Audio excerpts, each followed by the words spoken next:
How are you, sister? In the vortex. Cool. Yeah. First off, I just want to totally acknowledge you and thank you, and if I could, with all the beauty of nature, for the difference you've made in my life in the past few weeks. Yeah. Feels good to tune back into who you are, doesn't it? Yeah. Yeah, I had cancer in December, an operation, and I had many contrasts. Yeah.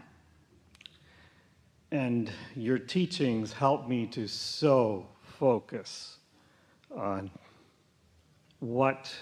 On your decision to stick around here for a while because you've got more stuff you want to do. Oh, yeah. Yeah. A long time. Yeah.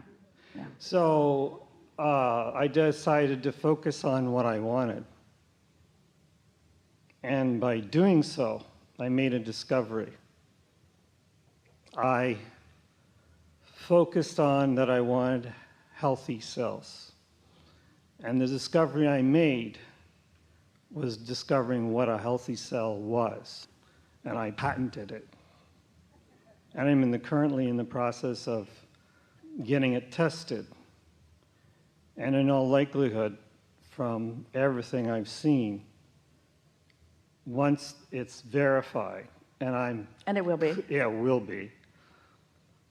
Cancer will be gone as a terminal disease in anywhere from 2 months to 3 years. So. Because you're putting the emphasis on wanted instead of unwanted. Absolutely. Yeah. You've been answering my questions before I even came here, which That's what the receiving mode is. Yeah, and so I had to keep changing my questions. And it evolved to the point where I made a game of questions for you. And I actually started interviewing people and asking them what they would ask God if they had God in front of them. Got some very funny answers. So I took the best of them and also the best of my own and put it into like 15 questions. All right. And I'll just trust that you know which is the best question for me at this Just point. give them to us one at a time. They'll be short answers. Okay. What question have you never been asked that would provide a significant and new contribution for living to our fullest, and how would you answer that question? Is it possible to be happy all of the time? And the answer is yes. Cool. If animals could talk, what would they say to us that would make a difference in our lives? Lighten up and leave me alone. Okay. Oh, here's a good one. Why do people laugh? Please construct a new joke or humorous story that conveys by the telling the nature of humor and how to create such expressions. People laugh because of the element of surprise. And the reason that they are surprised is because they think they already know everything, and so they don't allow any room for a new clarification to flow into their experience. Wow, why I don't laugh sometimes. We don't laugh very often. It's because you don't catch us by surprise. Here's a good one. Here's a really awesome one. And this is what I'm up to. This is what I'm up to creating. Because that patent, I found out how much it was worth. It's like, your teaching is going to make me a billionaire. So, while we've been creating our own reality for over 1 million years and manifesting what we want and what we don't want, is there any advice you have for me on reinventing banks, government, medical and educational institutions in the service of freedom, growth, joy, love, magic, and wonder? Exactly the same process that led you to the idea of what is a wanted cell will lead you to that. The corruption and the confusion and the discordance that's present has caused you to already put all of the components of all of that into your vortex. So all that happened to you, you see, what happened to you is you had a personal experience with this cancer, is that it activated your desire for the solutions that you'd already put there to be received by you. And in this same process, not through some discordant experience, but the same thing that has led to the discovery of this will give you ideas about the other. Most important thing, this is the most important part of our answer. If you don't care who gets the credit, then you can accomplish so much. Thank you. Yeah.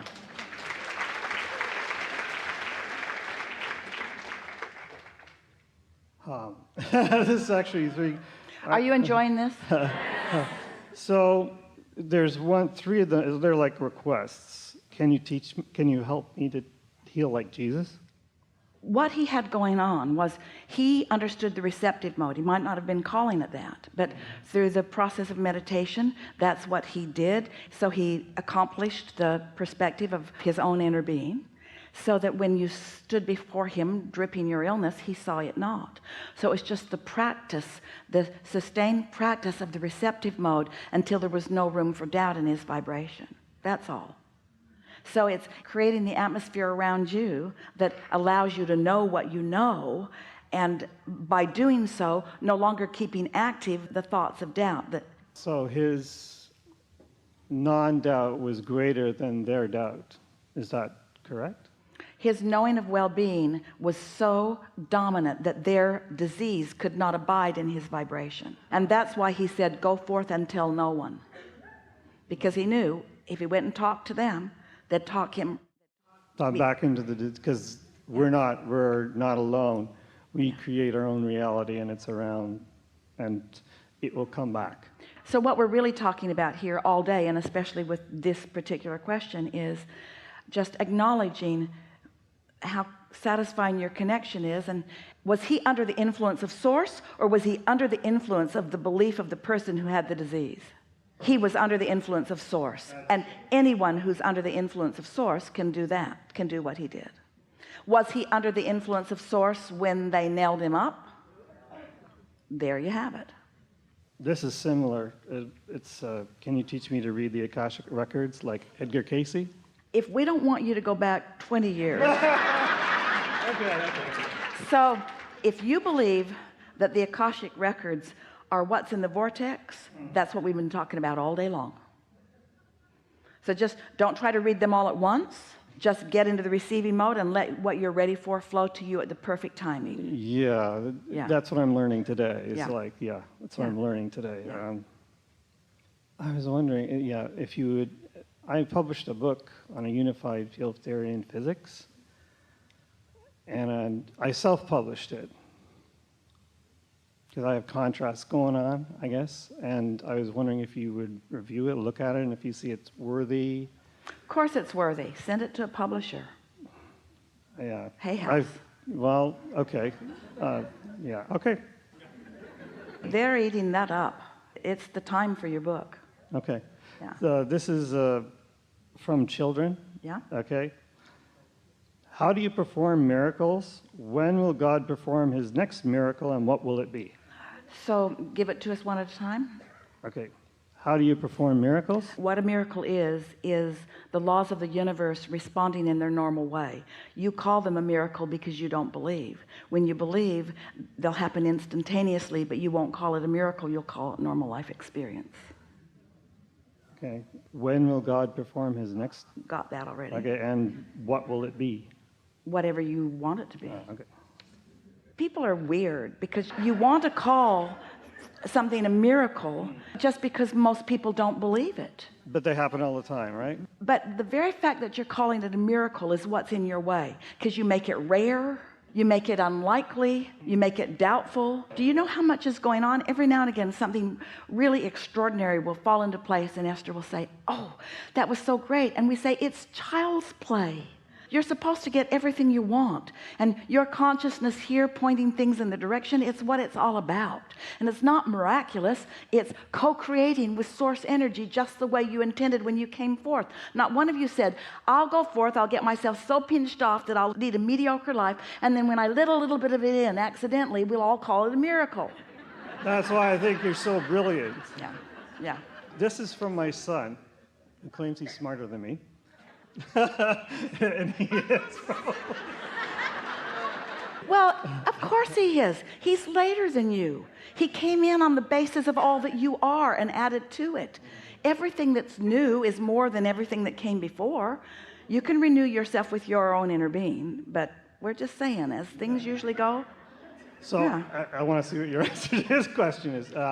What is the ultimate equalizer amongst all of humanity, and how to present it to the world in such a way which makes the leaders of the world realize specifically what has to be done for the survival of all living things on our planet to bring all people together as one community with the same goals?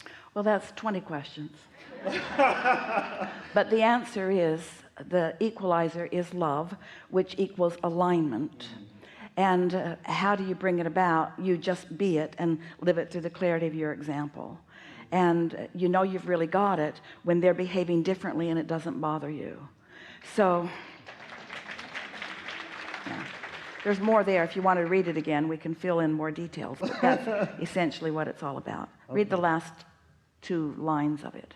What has to be done? Nothing. It's being done. For the survival of all living things. The survival is not in question or doubt. Joyous survival is the option. Survival is for sure. Satisfied or not is an individual question and answer. To bring all people together as one community with the same goals. Well, that would be the biggest mistake that anyone ever made, because if you take the variety out of this fantastic contrasting experience, you would slow at best and stop altogether at worst all expansion. So don't root for that. Okay, I'll make sure he gets it.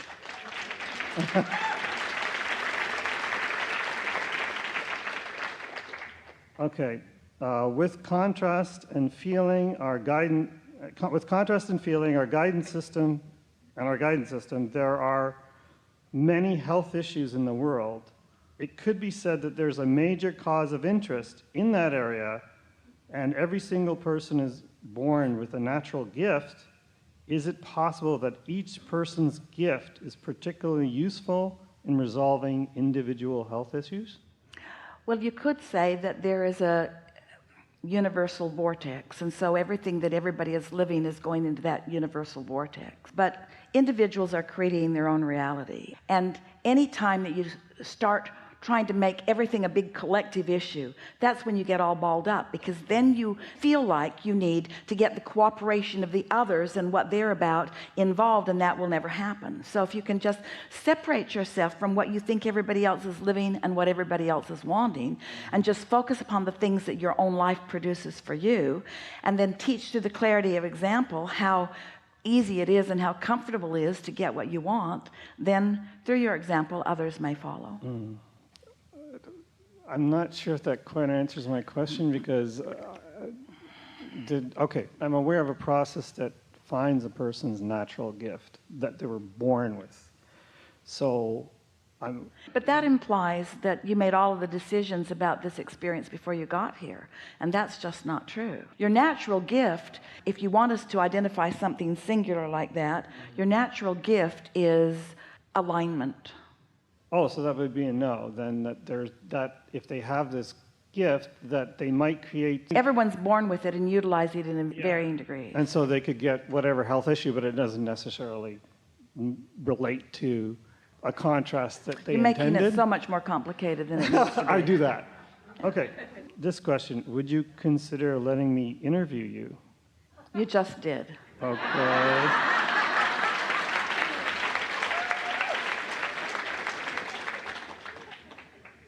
Maybe. That's a question for Esther's scheduling. Okay, well, and she's really busy having a lot of fun.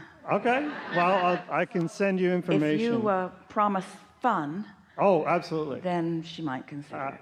Yeah, because I've done some things around similar to what you have done, but I've called it different things. Like I've called it law of success around we create our own reality.